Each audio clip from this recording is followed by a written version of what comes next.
ભગવાન રામ વિશે એ ચોપાઈ એ દોહા જે સાંભળીએ અને તમે પણ દિલથી કહેશો કે મારા રામ ભગવાન છે।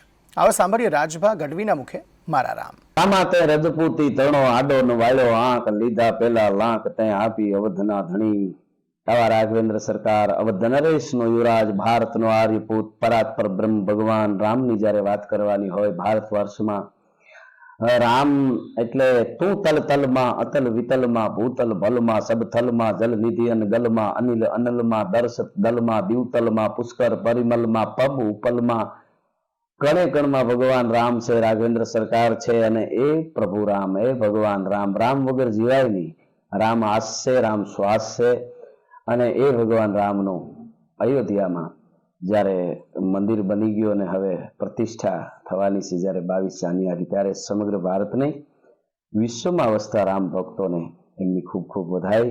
એની સાથે સાથે રામ વિશે એક દુહો અમારો ચારણી સાહિત્યનો છે કે આપણે શું બોલી શકીએ।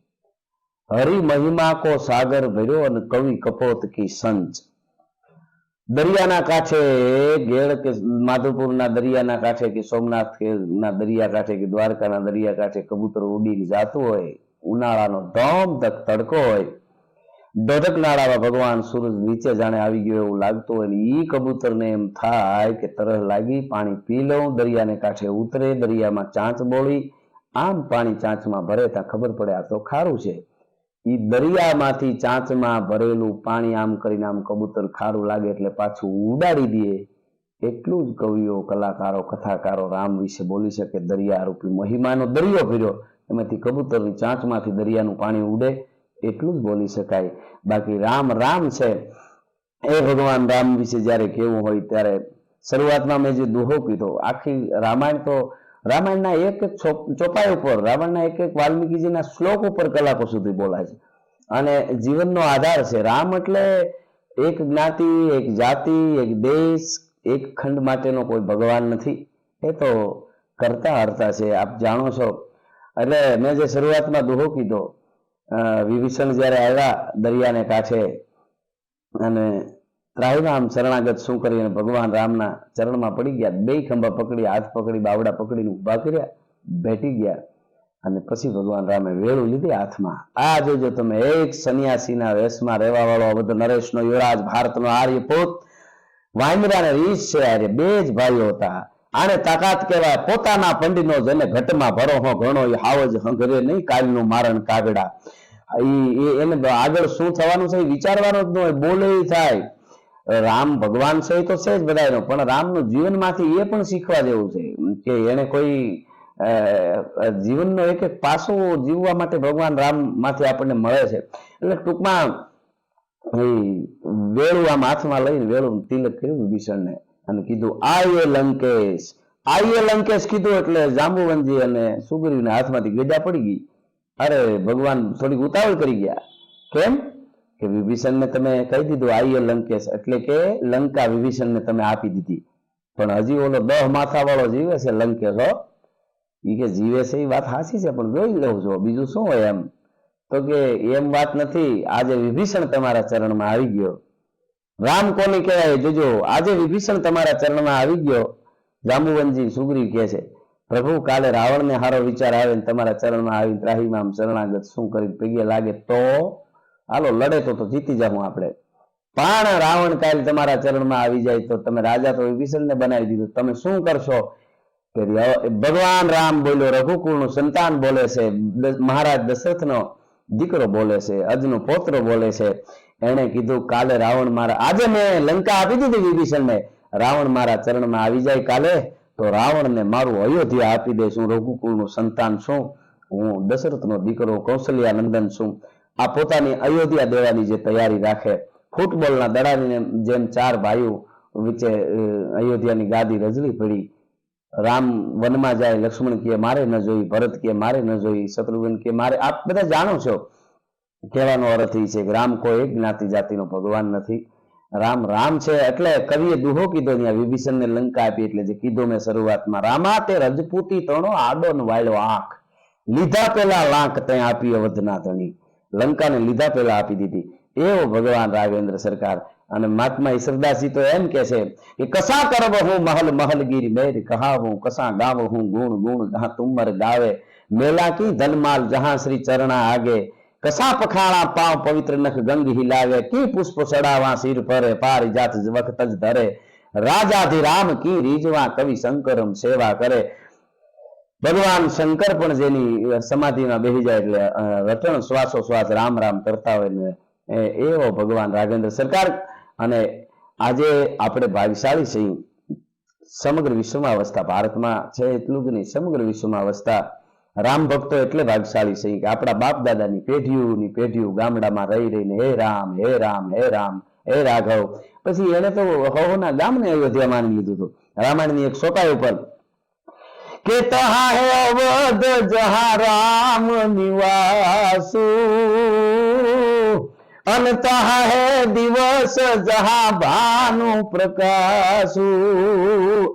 જ્યાં અયોધ્યા રામ હોય ને અયોધ્યા હોય અને સૂરજ ઉગે ત્યાં દિવસ હોય એમ માની અને પેઢીઓથી આજે રામ મંદિર જેમ સબરી 70 વર્ષ વાત જોઈ હતી ભગવાન રામની, 70 વર્ષ આપણા બાપ દાદાઓથી લઈને આપણી પેઢીઓ 500 વર્ષ પહેલાથી રાહ જોવે છે અયોધ્યામાં ભગવાન રામનું મંદિર. અવધ નરેશનો યુવરાજ અયોધ્યામાં બેસે, રામલલા એના પ્રતિષ્ઠા થાય એ જ્યારે આપણી બાપ દાદાની પેઢીઓ એક પછી એક રાહ જોતી આવતી હતી, એ આજે આપણે ભગવાન રામની કૃપા કયો એનો ખૂબ ખૂબ આપણા ઉપર પ્રેમ, ત્યારે આપણે આ સાક્ષી બની છીએ 21મી સદીમાં. હું અને તમે એ મંદિરના પ્રતિષ્ઠાના સાક્ષી બનશું. એનાથી મોટી રામની કૃપા આપણા ઉપર શું હોય? રામની કઈ કૃપા કોઈ પૂછે તો કઈ અમે આજે 22 જાન્યુઆરી અમારી નજરની સામે ભગવાન રામની પ્રતિષ્ઠા થાય છે, એથી વધારે અમારે હરખ કયો હોય, એથી વધારે અમારે આનંદ કયો હોય? તો 22 તારીખે પ્રતિષ્ઠા થવાની છે. પણ આપણે ત્યાં દિવાળી આવે એટલે આપણે ઘરને સજાવી છીએ, દીવડા કરી છીએ, આંગણામાં આપણે ગીતો ગાઈએ છીએ, આપણે રામના આપણે નવા વર્ષના જેમ રામ રામ કરીએ છીએ. ભારત તો ઉત્સવોનો દેશ છે. આપણે ત્યાં પડવાનું નવું વર્ષ આવે, આપણે ભાઈ બીજ એકમનું નવું વર્ષ આવે, ભાઈ બીજ આવે, આખા ત્રીજ આવે, બહુ ચોથ આવે, ભરેડા પાંચમ એટલે કે નાગ પંચમી પણ આવે, રાંધણ છઠ આવે, ઈતળા હાતમ આવે, દુર્ગા ને અષ્ટમી આવે, એમ ગોકળાષ્ટમ આવે, રામ નવમી આવે, દશેરાની દુર્ગાની દશેરા આવે, ભીમ 11 આવે, રેટિયા બારસ આવે, ધનતેરસ આવે, કાળી ચૌદશ આવે અને આપણે ત્યાં અમાહની દિવાળી આવે. અને એવી રીતે ઉત્સવોનો દેશ છે. તો એ દિવાળી આપણે મનાવી છે. એવી જ રીતે આ વખતે ખરેખર આપણે સમગ્ર વિશ્વમાં વસતા, ભારતમાં તો હોવું જ જોઈએ પણ સમગ્ર વિશ્વમાં વસતા સનાતનીઓ જેટલા હોય, ભારતીયો હોય, એ બધા દીવડા પેટાવી આપણા ઘરને ઝગમગાવી અને એક અનેરો ઉમળકો, અનેરો આનંદ, ઘટે ઘટમાં ફરકાંત ભુજ ધરકાંત અંગ ઉર રોમ રોમ ઉલટે ઉમંગ. આપણા રોમે રોમમાં ઉમંગ. સંતન નબી રામ ધામ ક્રમત રમત ભ્રમત કામ પ્રમત સમત નમત ગ્રામ વામ હામ લોભે. અને રૂડી ઢોલ હરણાયું વાગે, ઠે ઠે બજ પ્રણવ ઠોર, એમ ઢોલની માથે દાંડીઓ પડે. ભગવાન કૃષ્ણનો જેમ છંદ છે એમ ભગવાન રામ માટે પણ આપણે આનંદ. ઈ રામ કરુણામય છે, ઈ રામ સબરીએ રાહ જોઈ. તો સબરી પાસે આવે મારું એક ગીત છે, એકાદ કડીને એકાદ મુખડું કહું કે જય શ્રી રામ બોલો ને ખલક દ્વાર ખોલો. દુનિયાના કોઈ પડમાંથી આપણે જવું હોય, જંગલમાં ફરતા, કિલોલ કરતા, પહાડ સરીતા, પરવરતા, દુનિયા પરસરતા હોય, હરખતા, મુખ મલકતા, ખડખડતા, ફાવે ત્યાં ફરતા, કદી ન ડરતા. એમ ગમે ત્યાં આપણે જવું, આપણે કોઈ દ્વાર બંધ થઈ ગયા હોય, આપણે જવા માટેના, આપણે આગળ આવવા માટેના, કોઈ પણ આગળ વધવા માટેના દ્વાર જો બંધ થાય તો રામનું નામ ભગવાન કૃષ્ણે કીધું, ભગવાનનું સ્મરણ કર્યું છે, ભગવાન રામનું શ્વાસે શ્વાસે. ભગવાન કૃષ્ણ અને રામ એ બેયનું સ્મરણ પાછું શિવ કરે છે, શિવનું આ બે સ્મરણ કરે છે. એટલે આપણે ત્યાં શિવનો દેશ, રામનો દેશ કહી, દુર્ગાનો દેશ કહી, કૃષ્ણનો દેશ કહી. એમ મારું કહેવાનું કે જ્યારે બધા દ્વાર બંધ થઈ જાય, આપણને એમ લાગે કે હવે કાંઈ દેખાતું નથી, ત્યારે ઉમા કહું મેં ભોળિયો નાથ કીએ, ઉમા કહું મેં અનુભવ અપના સત હરિભજન જગત સપના. અને મારા ગીતની કડીમાં જો કેવું હોય તો જય શ્રી રામ બોલો ને ખલક દ્વાર ખોલો. જય શ્રી રામ બોલો, ખલક એટલે દુનિયા, એના દ્વાર બધા સીધા ખુલી જાય, તમારે જ્યાં જવું હોય ત્યાં. જય શ્રી રામ બોલો ને ખલક દ્વાર ખોલો, વગડાવો હરણાયું ને ઢોલો, કૃપાળુ નામ જય શ્રી રામ બોલો. જય શ્રી રામ બોલો અને ખલક દ્વાર ખોલો, વગડાવો હરણાયું ને ઢોલો, કૃપાળુ નામ જય શ્રી રામ બોલો. અને કેવો છે ભગવાન રામ કે સબરીની રાહે ને અહલિયાની પાહે. સબરી રાહ જોતી હતી, ઈ સબરીની રાહે ને અહલિયાની પાહે, જ્યાં હાસો ભરો હોનિયા જાહે, કૃપાળુ નામ જય શ્રી રામ બોલો. જય શ્રી રામ બોલો ને ખલક દ્વાર ખોલો, વગડાવો હરણાયું ને ઢોલો, કૃપાળુ નામ જય શ્રી રામ બોલો. વગડાવો હરણાયું ને ઢોલો. અને પછી ભગવાન રામે શું કર્યું? 10 કંધા રાવણ ને દળ સહિત રોળ્યો. રાવણ બહુ બોલતો હતો, આમ કરી નાખું તેમ કરી નાખું, એ સન્યાસી ને તને મારી નાખી ને તારા કટકા કરી નાખી ને તને ભસ્મ કરી દેશે, ખૂબ બોલતો હતો, બહુ બોલતો હતો. રામે એટલું જ કીધું, રાવણ બોલવું એટલું બોલી લે, તારું બોલવાનું પૂરું થાય એટલે મારા બાણ શરૂ થાય. અને આપ જાણો છો અવધ નરેશના યુવરાજે જયારે હાથમાં બાણ લીધું, ધનાનંદ ભુજ દાંડ યખાંડ પ્રચંડ ધનુ ધર કોપ રઘુવર લંક કરે, ઈ ભગવાન રામ. નકર રાવણ એટલે રાવણ જેવો તો નતો. લંકા કોટ બંકા આતંકા ન શંકા को दामका दमंका जैसे दुर्ग का चमंका है, लगत तमाशा मोद रावण का वासा, जहां घुघर घमंका धीर रंभन धमंका है, लगे क्षुद्र अलका शूद्र वासव का वासा, तू गहत अकाशा मनी खंभन जमंका है, नारन बनंत सुनी रावण निशान डंका, हर जात बंका सो भाका नाम लंका है. हमारा नारायणदान बापू शुरू कैसे कि हारा हारा हरी जाए. ઈ દશાનંદ જયારે યુદ્ધના મેદાનમાં હામો આવ્યો, कमट पीठ कस कसी धसी रावण रण आयो, आंख वीह दह शीश देखी हेरत हो जायो, डगा 10 दिगपाल काल बानर को नायो, अन धमक लगी धरत्या दुर्जटी ध्यान सुटायो, अन श्रद्धा सुट गई संत की, अन भय आखड़ी भीन. संतो ध्यान में बेन कहता था प्रभु हमारे હવે વારે આવશે ના રાક્ષસ ને હણી દેશે, પણ રાવણે ડગલા મેળા એની શ્રદ્ધા છૂટી ગઈ, આ કેમ મરશે? શ્રદ્ધા છૂટી ગઈ સંત की, અને ભય આખડી ભીન હરદાન કહે હા હા કરંત નિરખત યુદ્ધ નવી. ઈ રાવણે જયારે આમાં ડગલા મેદાન રામના બાણની જયારે ધનેનાટી બોલી, અને ત્યારે રાવણના એક પછી એક મસ્તકને કાપવા માંડ્યો ભગવાન રામ. બીજી વાત ભગવાન રામ જાનકીજીનું હરણ થાય તો અયોધ્યામાં એવડી મોટી સેના, આ બાજુ જનકપુરમાં હાહરું એવું હોય, પણ રામ કોને કહેવાય? અને એક પોતાના પંડનો ભરોહો કોને કહેવાય? સાહસ કોને કહેવાય? સંઘર્ષ કોને કહેવાય? બે જ ભાઈઓ વનમાં સન્યાસીના વેશમાં, અને પોતાની પત્નીને દુનિયાની મહાસત્તા જ્યારે હરણ કરી જાય, રાવણ જેવો જ્યારે હરણ કરી જાય, ત્યારે એને કોઈ અયોધ્યામાં એમ ન કીધું કે જટ સેના મોકલો, મારી પત્નીને લઈ ગયા, હવે મારું શું થાય, જટ સેના મોકલો, એવું અયોધ્યામાં ન કીધું, સમાચાર ન મોકલ્યા. હાહરિયામાં ન કીધું તમારી દીકરીને લઈ ગયા, હવે હું શું કરું? કોઈને કીધા વગર બે ભાઈઓ રીસને વાંદરાને ભેળા લઈ અને સમુદ્રની દરિયાની જેને કહેવાય મહાસાગરની છાતીની માથે પુલ બાંધી અને રાવણના આખા કુળનો નાશ કરી અને પાછા વહી આવે, એને સંઘર્ષ કહેવાય, એને રામ કહેવાય, એને ભગવાન કહેવાય.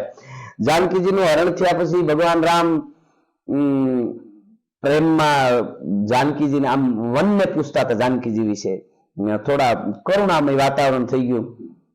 ભગવાન રામ ને લક્ષ્મણ વગડે વને વન ફરે છે, ઝાડવાઓને પૂછે છે, વગડાના હરણાઓને પૂછે છે, ચણોક્ષીને પૂછે છે, ઝરણાઓને પૂછે છે, પાનને પૂછે છે કે મારી સીતાને જોઈ કોઈ, મારી જાનકીને કોઈ જોઈ.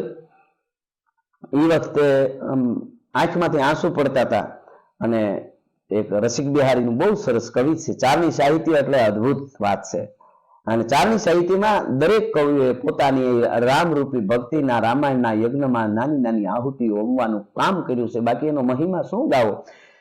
પીઠ ધરણી ધર પાટલી અને હરસુત લેખણ હાર. મહાત્મા ઈશ્વરદાસજી કહે છે ભગવાન રામ હું શું તારા ગુણગાન ગાઈ શકું? પીઠ ધરણી ધર પાટલી હરસુત લેખણ હાર, તબ તોરા ચરિતા તણો પરમ લપે ન પાર.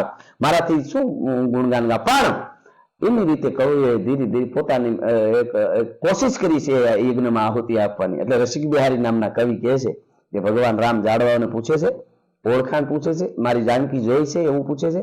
પછી જાનકીજી નો પરિચય કરાવે છે કે આવી મારી સીતા છે, આવી મારી જાનકી છે. એટલે બહુ સરસ આ કવિ છે. હે વનના ઝાડવાઓ, હે વનની મરગલી, હે વનની સણોઠડી, હે વનના ઝરણાઓ, મારી સીતાને તમે જોઈ છે? હું તમને ઓળખાણ આપું કેવી છે મારી સીતા.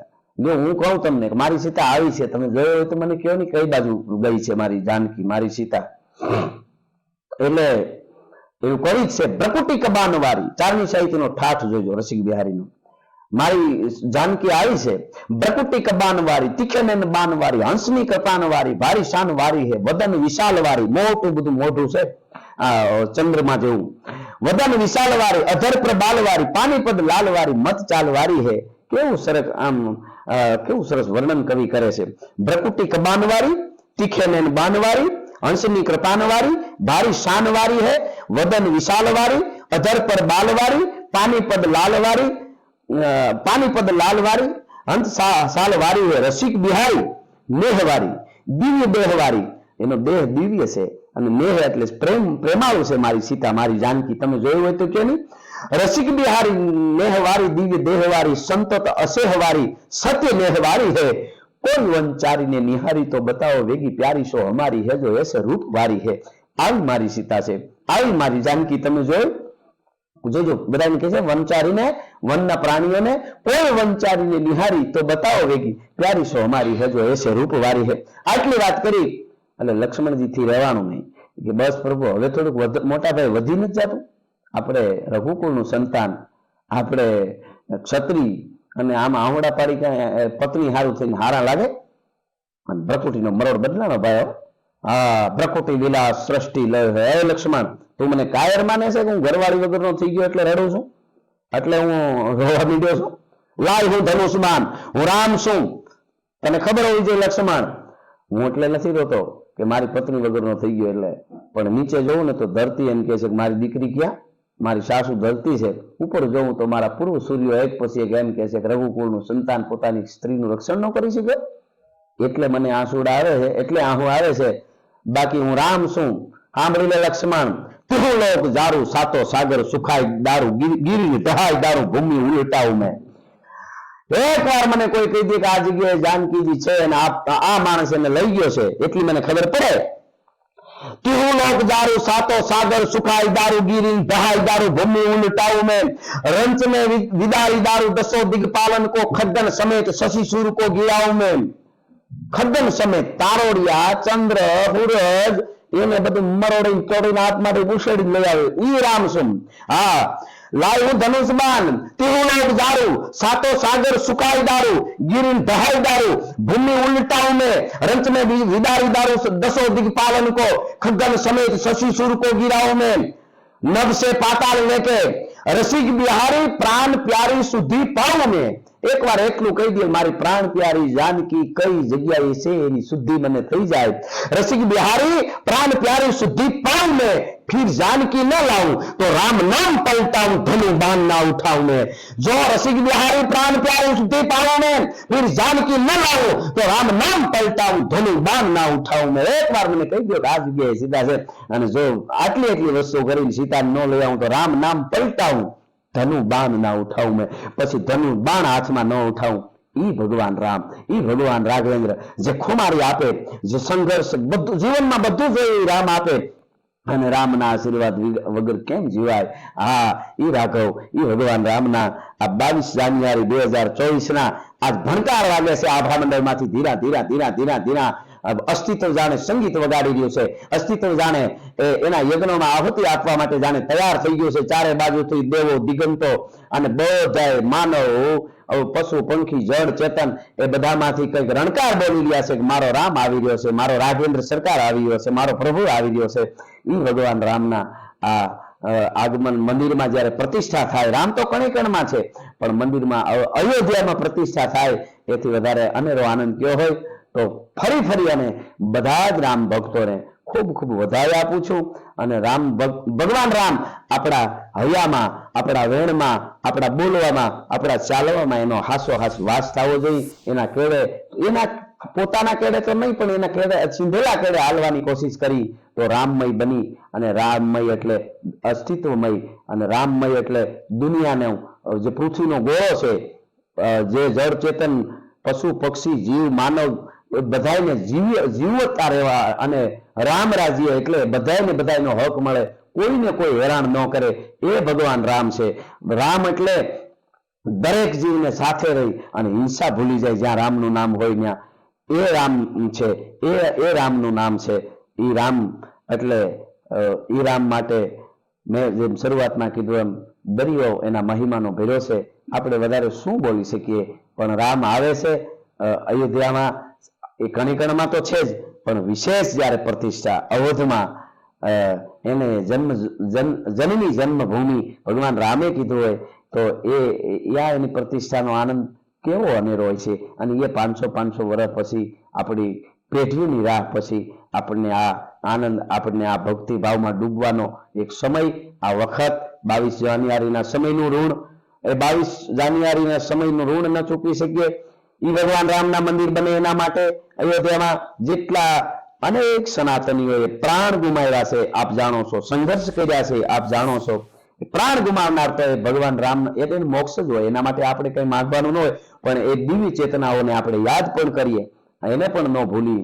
અને આખી દુનિયામાં રામ રાજ્ય આવે, ભારતમાં પણ રામ રાજ્ય આવે જ, પણ આખી દુનિયામાં રામ રાજ્ય આવે, રામમય વાતાવરણ બની જાય, કોઈને નડે નહીં, હોને મદદ કરે, અને રામની જેમ રામમય અને રામ રાજ્ય આવી જાય. રામ કૃપા એને રોજ દિવાળી, રંગના ટાણા રે, અને કામ કરે એની કોઠીએ કોઈ દી ખૂટે નહીં દાણા રે. એમ અલગારી કે આળસુ થઈ અને ન આખું ખોવું. ભગવાન રામ અયોધ્યા મૂકી અને વનોવન ભટકી અને રામરાજ થાપવા માટે જો નીકળ્યા હોય તો આપણે થોડીક એના ચીંધેલા કેળે હાલવાની કોશિશ કરી અને રામમય બની, ભક્તિભાવમાં ડૂબી.